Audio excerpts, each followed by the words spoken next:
کہا حضرت ہم گناہ چھوڑنا چاہتے ہیں، چھوٹتا نہیں، کیسے ہم چھوڑیں؟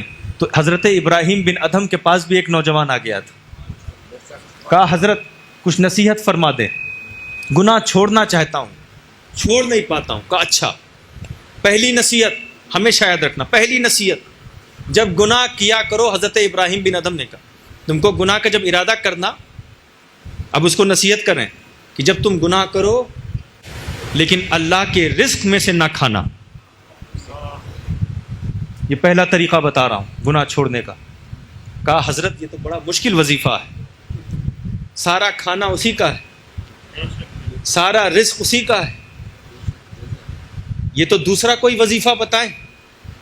گناہ ایسے تو نہیں چھوڑ پاؤں گا، اس لیے کہ گناہ کروں گا اس کے رزق نہ کو سب کچھ اس کا ہے، کوئی دوسرا وظیفہ بتا دیں، کوئی دوسرا طریقہ بتائیں۔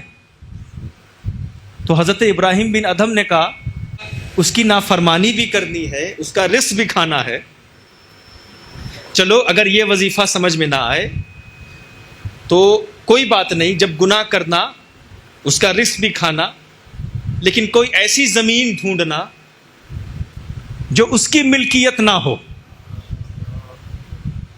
گناہ کرنے کے لیے کوئی ایسی زمین ڈھونڈنا جو اس کی ملکیت نہ ہو۔ کہا حضرت سب کچھ اسی کی ملکیت ہے، سب کا مالک اللہ ہے، یہ تو بڑا مشکل وظیفہ ہے۔ کہا رزق بھی اسی کا کھانا ہے، زمین پر بھی اسی کی رہنا ہے، نافرمانی بھی اسی کی کرنی ہے۔ کہا حضور کچھ اور وظیفہ بتا دیں، یہ تو نہیں کر پاؤں گا۔ کہا اچھا، رزق بھی اسی کا کھانا ہے، زمین پر بھی اسی کی رہنا ہے، چلو ایک اور وظیفہ بتا دیتا ہوں، جب گناہ کرنے کا ارادہ کرنا تو کوئی ایک ایسی جگہ چلے جانا جہاں وہ تمہیں دیکھ نہ رہا ہو۔ کہا اس کی نظر سے ہم نہیں چھپے ہیں، مشرق مغرب جنوب شمال ہم کہیں نہیں چھپ سکتے، ہر جگہ وہ دیکھتا ہے، ہمیں دیکھ رہا ہے۔ کہا رزق بھی اسی کا کھانا ہے، زمین پر بھی اسی کی رہنا ہے، اور تم یہ بھی جانتے ہو کہ ہر جگہ وہ تمہیں دیکھ رہا ہے، پھر بھی گناہ کرتے ہو۔ کہا حضور کچھ اور وظیفہ بتا دے۔ کہا ایک آسان وظیفہ بتا دوں؟ کہا چوتھا وظیفہ؟ کہا ایک اور وظیفہ بتاتا ہوں، جب موت کے فرشتے آ جائیں نا اور تمہاری روح قبض کرنے لگیں تو کہنا اے موت کے فرشتوں کچھ مہلت دے دو، توبہ کر لو۔ کہا یہ تو نہیں ہو پائے گا حضرت، یہ تو نہیں ہو سکتا، ایک منٹ کا بھی وقت نہیں ملے گا، ایک لمحہ بھی نہیں ملے گا، جو وقت مقرر ہے اسی وقت روح قبض ہوگی۔ کچھ اور وظیفہ بتائیں؟ کہا جب قبر میں جاؤ گے، ایک اور وظیفہ بتاتا ہوں، جب قبر میں جاؤ گے اور فرشتے آئیں گے سوال کرنے تو فرشتوں کو وہاں سے ہٹا دینا۔ کہا یہ کیسے ممکن ہے، یہ تو میری قدرت نہیں، یہ تو میری طاقت نہیں، یہ میری صلاحیت نہیں، کچھ اور وظیفہ بتائیں؟ کہا جب میدان حشر میں جانا اور جب تم کو سزا سنا دی جائے جہنم کی، وہ سزا جو ہے وہ ٹال دینا۔ کہا یہ میری طاقت کہاں کہ میں ٹال دوں میدان حشر میں؟ تو حضرت ابراہیم بن ادھم نے کہا تو کتنا کمزور ہے، نہ رزق تیرا ہے، نہ زمین تیری ہے، نہ اس کی نظر سے تو چھپ سکتا ہے، نہ مہلت موت کے فرشتوں سے لے سکتا ہے، نہ قبر کے فرشتوں کو ہٹا سکتا ہے، نہ میدان حشر کی سزا کو ٹال سکتا ہے۔ جب تو اتنا کمزور ہے تو پھر اپنی مرضی سے کیوں جیتا ہے؟ اس کی مرضی سے جیا کر، اپنی مرضی سے کیوں جیتا ہے؟ پھر اس کی مرضی سے جیا کر۔